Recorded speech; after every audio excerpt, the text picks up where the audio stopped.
Dr. Marcus, I think my wife is cheating on me. I need catch her. Oh, really am. So what can we do? To catch her, she's cheating on me.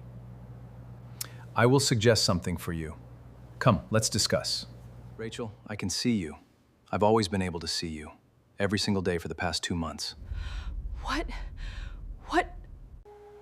Yes, I can see you, and I know all your secret affairs with Kelvin. I have all the evidence here on this table. I mean, everything. Oh, Daniel, you're seeing me all this while. How come? I know. Rachel Dunmore thought she had gotten away with it for 3 years. She had no idea her husband could see every single thing she did. Stick around, because by the end of this story, you'll understand why some men don't get mad. They get smart, and what this husband did to catch his wife will leave you speechless. Welcome back to the channel, everyone. Before we dive into today's story, if you're new here, welcome to the family. We tell real, raw stories about marriage, betrayal, and the lessons life teaches us the hard way. If you believe in loyalty, and if you believe that karma always finds its way home, type "I'm listening" in the comments right now, and let's get into today's story. This is the story of Daniel Reyes, a 44-year-old construction supervisor from Tulsa, Oklahoma, and his wife, Rachel Dunmore Reyes, a 39-year-old dental hygienist. They had been married for 11 years. They had 2 children, a boy named Tyler, who was 9, and a girl named Emma, who was 6.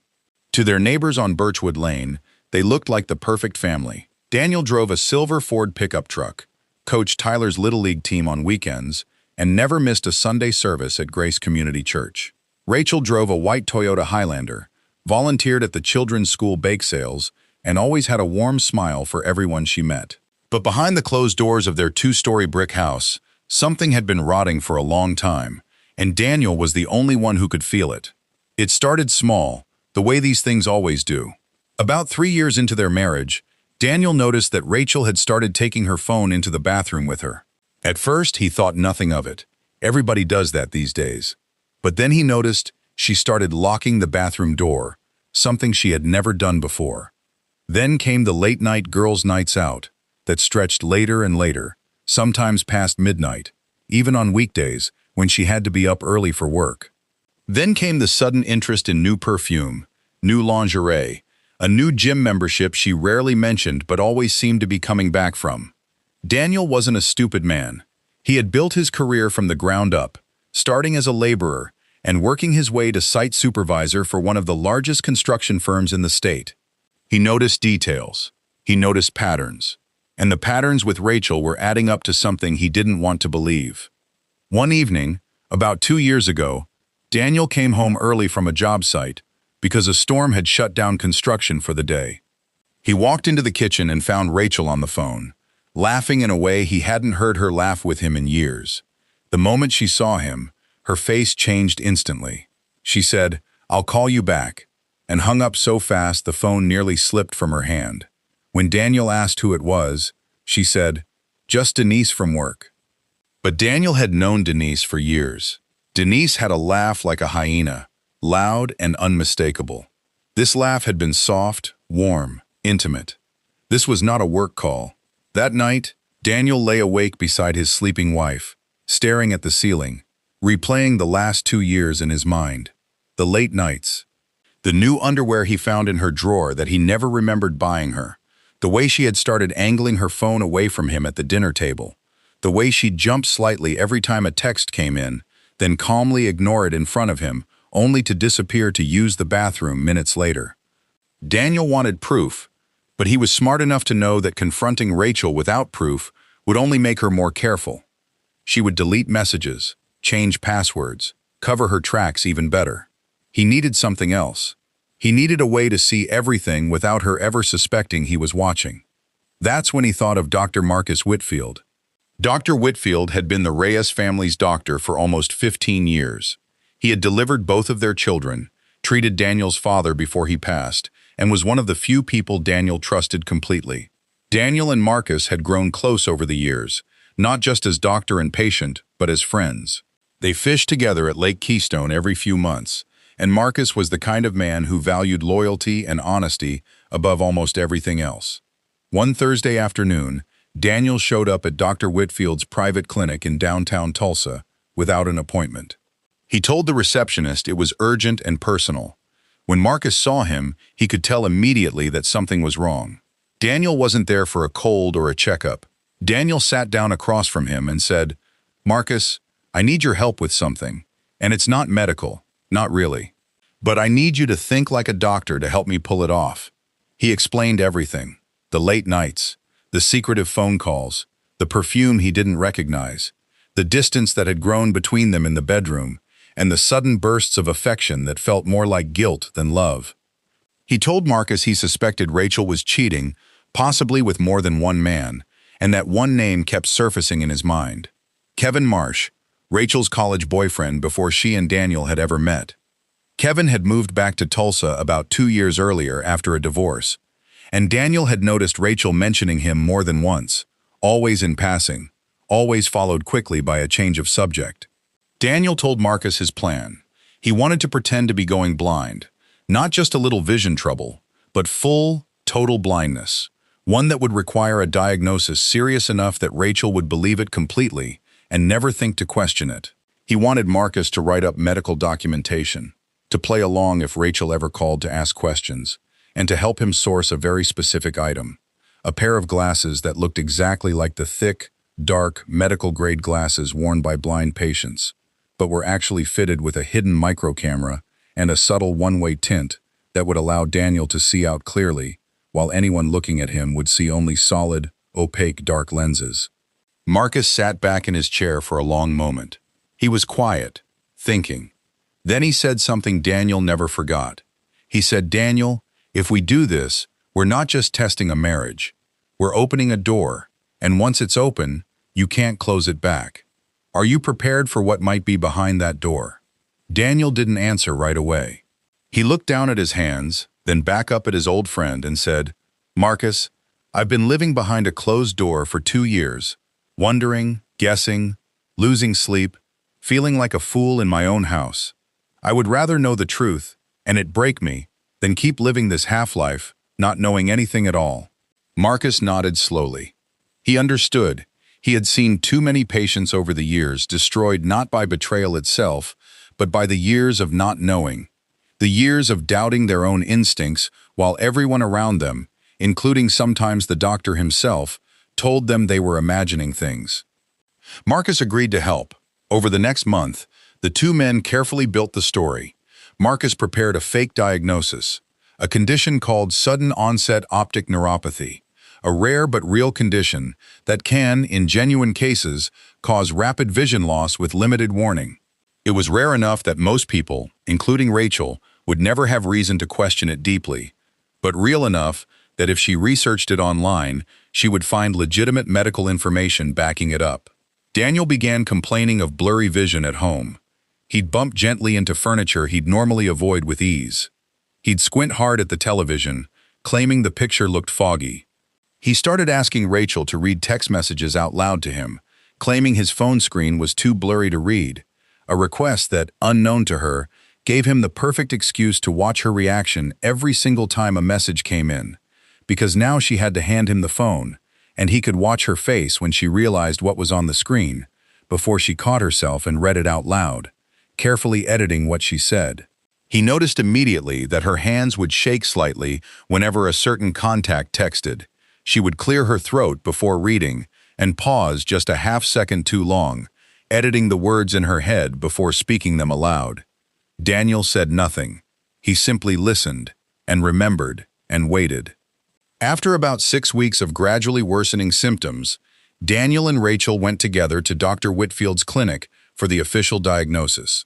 Marcus performed a full and convincing examination, complete with lights shown in Daniel's eyes, complete with charts, and slow, serious explanations of test results that were entirely fabricated.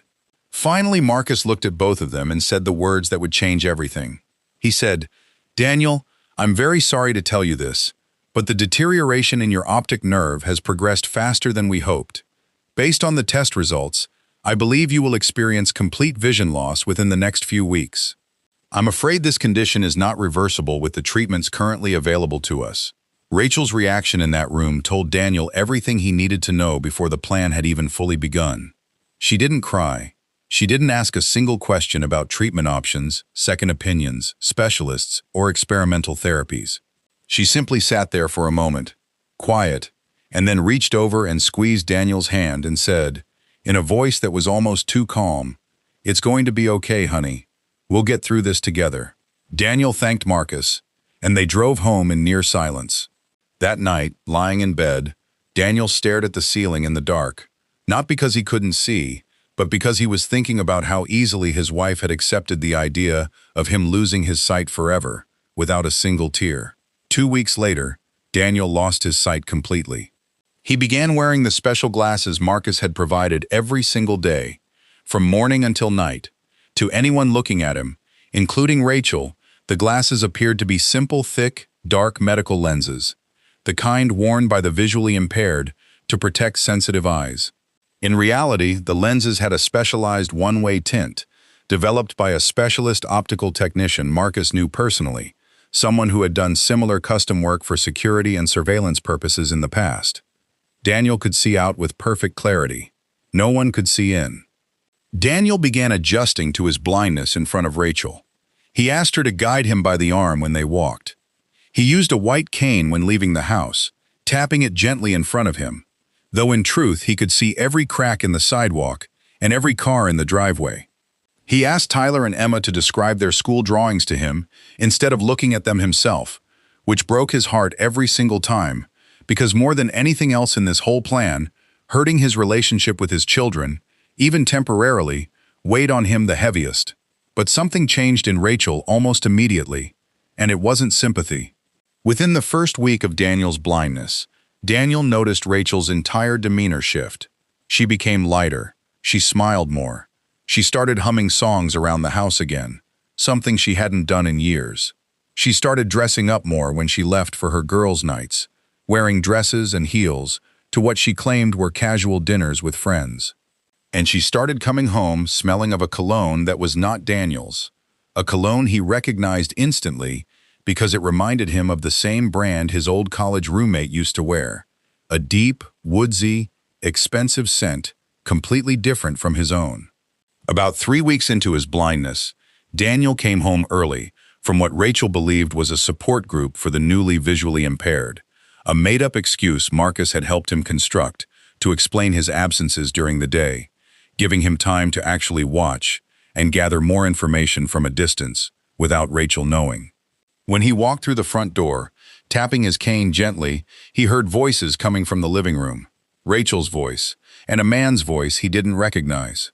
He stood in the hallway, his cane lowered silently to his side, and listened.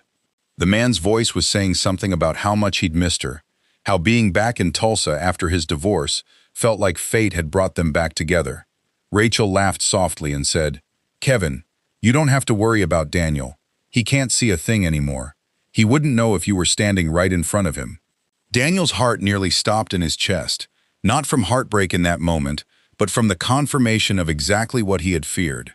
Kevin Marsh, her college boyfriend, sitting in his living room, in his home, while his children were at school, and his wife believed her husband was completely blind. Daniel stepped into the doorway and said, in a calm, steady voice, "Rachel, I'm home." Whose voice was that? There was a beat of silence, then quick, hurried whispering, and the back door opening and closing. Rachel appeared a moment later, slightly breathless, and said, "Oh, honey, that was just the TV. I must have left it on the talk show channel." Daniel simply nodded and said, "Okay," and allowed himself to be led to the couch by his wife's hand, all while seeing, with perfect clarity behind his fake dark lenses, the 2 wine glasses still sitting on the coffee table, one with lipstick on the rim that wasn't Rachel's shade, and a man's jacket slung over the armchair in the corner of the room. From that day forward, Rachel's confidence grew even more. Believing completely that her husband was blind, and now emboldened by having successfully covered her tracks once, she became bolder. She started inviting Kevin over more frequently during the hours when she believed Daniel would be out at his fake support group, or asleep, having taken his evening medication that Marcus had prescribed for the eye condition. Medication that was, in truth, nothing more than a mild vitamin supplement with no sedative effect at all, though Rachel didn't know that. Daniel began keeping a careful, quiet record of everything he saw. Names, dates, times, even license plates of vehicles he didn't recognize parked down the street. Cars that would appear briefly in the late afternoon and disappear before Tyler and Emma came home from school. He learned there wasn't just Kevin. There was another man too, a personal trainer from Rachel's gym named Bryce Coleman, a much younger man in his late 20s, who Rachel had apparently been seeing for several months before Daniel's fake diagnosis even began, and who continued coming around even after. Daniel discovered, through careful listening and quiet observation, that Rachel had in fact been unfaithful with at least 3 different men over the previous 2 years. Kevin, her old college flame, Bryce, her gym trainer, and a co-worker from the dental office named Alan Whitcomb, though her relationship with Alan appeared to have ended several months prior to Daniel's plan beginning. Daniel documented everything with dates and details in a private notebook he kept locked in his truck's glove compartment, a place Rachel would never think to look, especially since she believed her husband could no longer read or write easily. He also, with Marcus's help, secretly recorded several conversations, capturing not just Rachel's voice, but the voices, and eventually, even a photograph of Kevin Marsh's car parked in their driveway during school hours, taken using a small camera Daniel kept in his jacket pocket, disguised as a hearing aid case. Weeks turned into nearly 2 months. Daniel's patience was extraordinary. Some might even say almost inhuman, but every single day, watching his wife lie to his face, watching her plan secret meetings in what should have been the safest place on earth for their family, hardened something inside him. He was no longer collecting evidence out of hope that he was wrong. He was collecting evidence to protect himself, his children, and his own sense of dignity, because he now understood something that many betrayed spouses only realize far too late. Silence is not weakness, and patience is not the same thing as forgiveness. By early spring, Daniel felt he had gathered enough. He had photographs, recordings, dates matching Rachel's supposed girls' nights to hotel receipts he found in her car. Receipts for a hotel on the outskirts of Tulsa that Rachel would visit 2, sometimes 3 times a month. He had text message screenshots captured discreetly from her phone screen, using his hidden camera glasses, while she believed she was simply handing her blind husband her phone to check the time for her. He also, quietly and separately, consulted a family law attorney named Patricia Hensley in downtown Tulsa, a woman known for her discretion and her sharp, methodical approach to divorce cases involving infidelity. Daniel gave her everything: the photographs, the recordings, the hotel receipts, and a full written timeline. Patricia reviewed it all carefully and told Daniel that in the state of Oklahoma, while it operates under no-fault divorce laws, evidence of infidelity could still significantly affect decisions around asset division and, in some cases, could be relevant to custody considerations, especially given the pattern of secretive meetings occurring inside the family home. Daniel made his decision. He would end the charade, but he would do it in a way that would leave absolutely no room for Rachel to twist the narrative, deny the truth, or manipulate her way out of what she had done. He planned it for a Friday evening, the same evening he knew, through his careful observations, that Kevin Marsh was scheduled to come by the house while the children were staying overnight at Daniel's sister's house for a planned sleepover, an arrangement Rachel herself had suggested weeks earlier, giving her, she believed, the perfect private evening with her secret lover.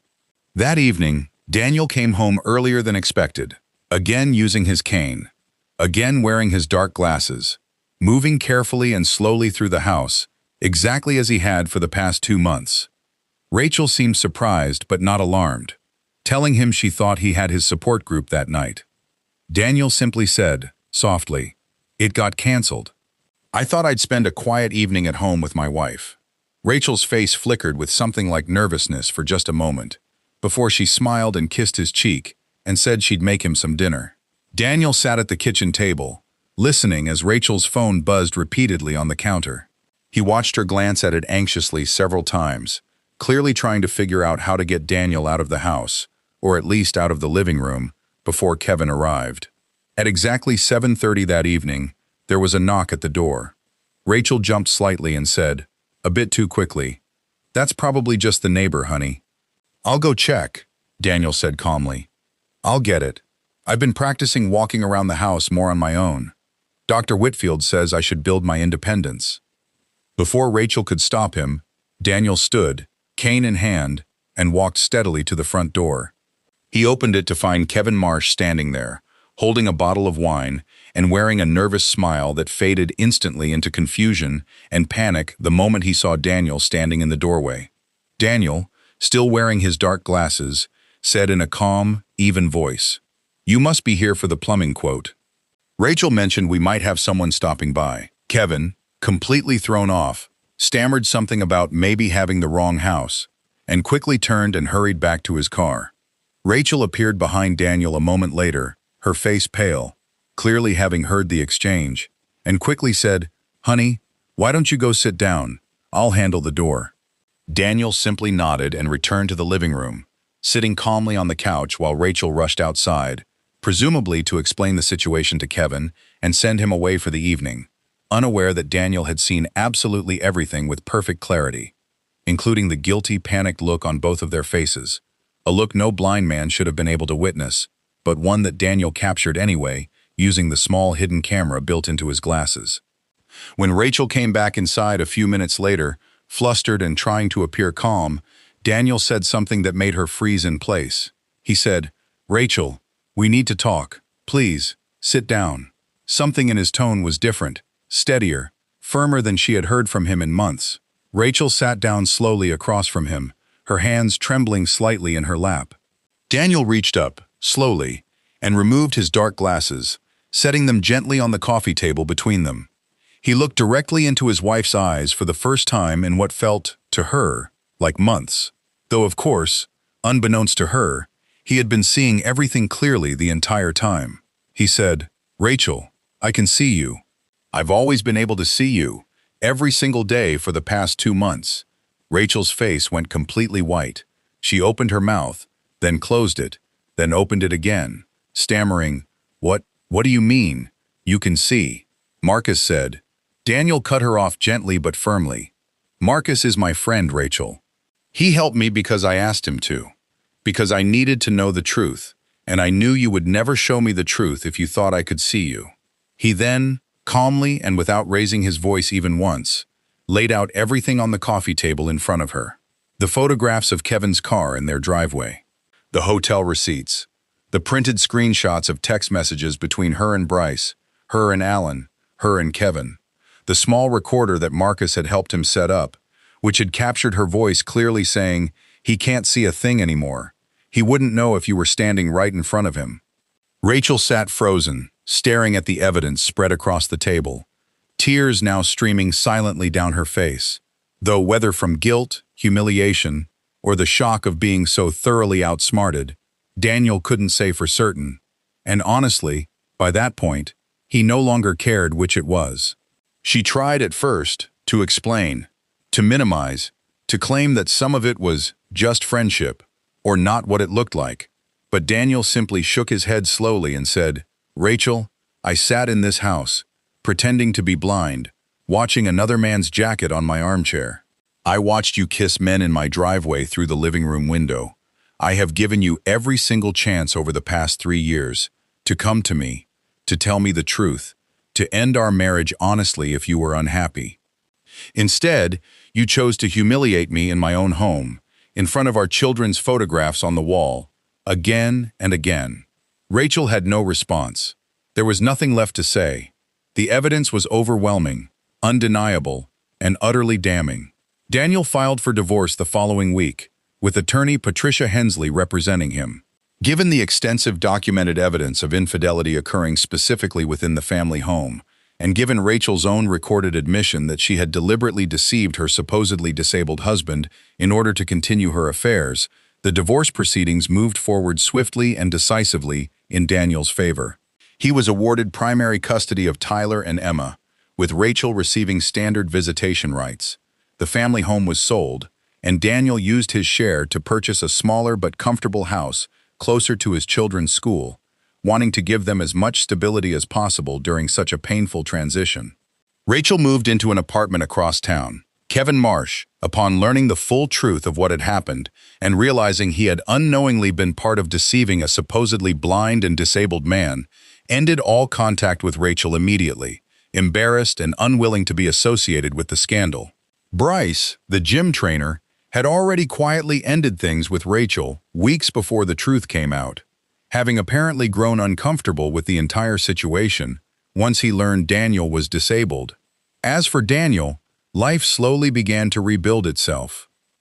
Dr. Marcus Whitfield remained one of his closest friends, and the two of them, along with their families, continued their regular fishing trips at Lake Keystone, though now they had quite a story to laugh about quietly between themselves, one they both agreed would stay between them for the rest of their lives. Daniel focused on raising Tyler and Emma, coaching Little League, attending school plays, and slowly rebuilding a sense of peace in his life that had been missing for years, long before he ever pretended to lose his sight.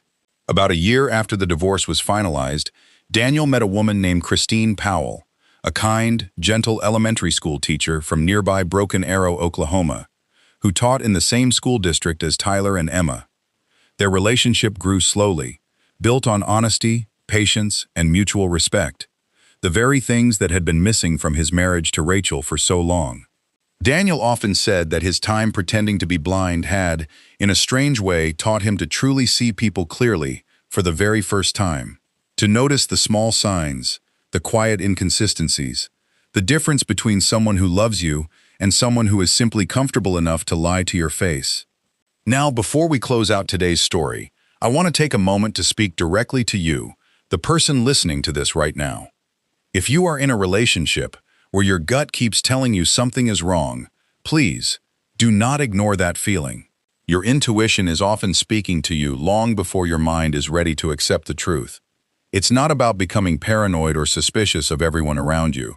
It's about paying attention to patterns, to consistency, to the difference between someone's words and someone's actions over time.